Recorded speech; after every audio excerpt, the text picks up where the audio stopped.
Selamat datang di Keluh Kesah Reddit, di mana kalian akan mendengarkan kisah menarik dari seluruh dunia. Kali ini adalah beberapa kisah tentang malicious compliance yang singkatnya memberi pelajaran kepada seseorang yang ngeyel alias kolot. Berikut kisahnya. Cerita pertama. Turunkan jarak tempuh kami untuk berkendara ke rapat dari rumah. Kami akan melihat kalian di kantor. Departemenku memiliki pilihan untuk bekerja dari rumah, yang sebagian besar dari kita lakukan sekitar 3 hari seminggu. Sebagian besar dari kita tinggal dalam jarak 10 menit dari kantor, dan perjalanan kurang dari 5 mil. Ketika kami pergi ke pertemuan langsung dengan klien dari rumah kami biasanya dapat menagih jarak tempuh perjalanan itu dikurangi perjalanan normal kami. Cukup adil, bos kami tidak akan membayar kami untuk perjalanan, karena aku hanya tinggal 2 mil jauhnya dari kantor. Ini biasanya bukan masalah besar.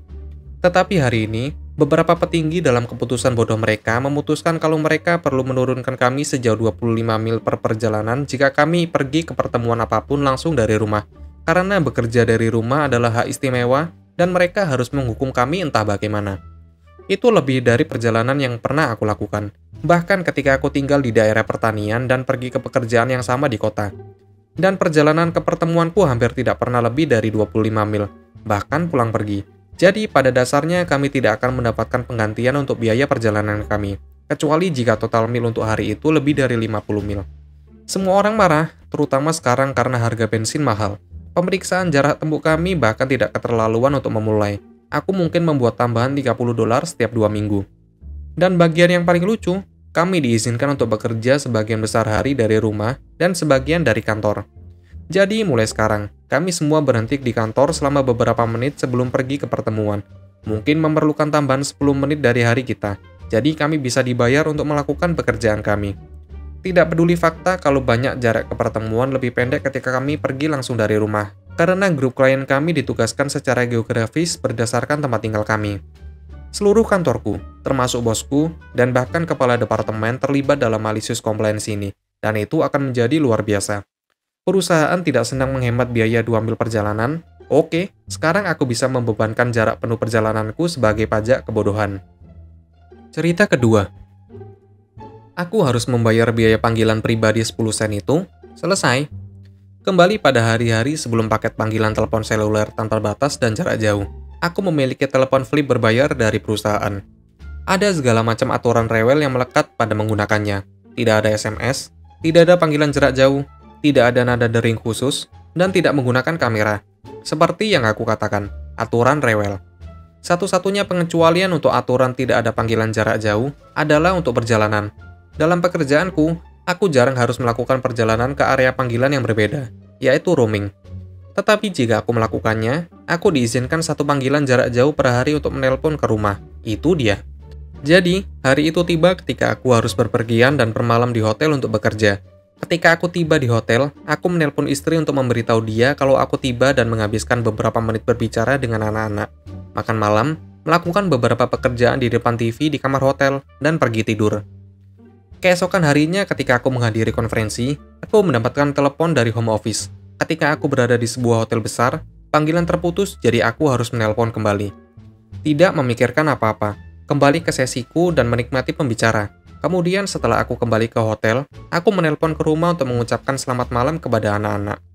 Aku mendapatkan mesin menjawab dan meninggalkan pesan. Tidak berpikir apa-apa tentang itu juga, hari berikutnya aku kembali dan melanjutkan hidupku.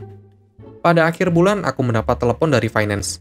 Saudara P, ini pengawas keuangan. Aku baru saja meninjau tagihan ponselmu yang terakhir dan itu menunjukkan panggilan jarak jauh yang tidak sah. Benarkah? Tanggal berapa? 3 April, kamu melakukan panggilan ke pada jam 9.20 pagi, lalu satu lagi ke pada jam 6.15 sore. Oh iya, saat itu aku sedang menghadiri konferensi.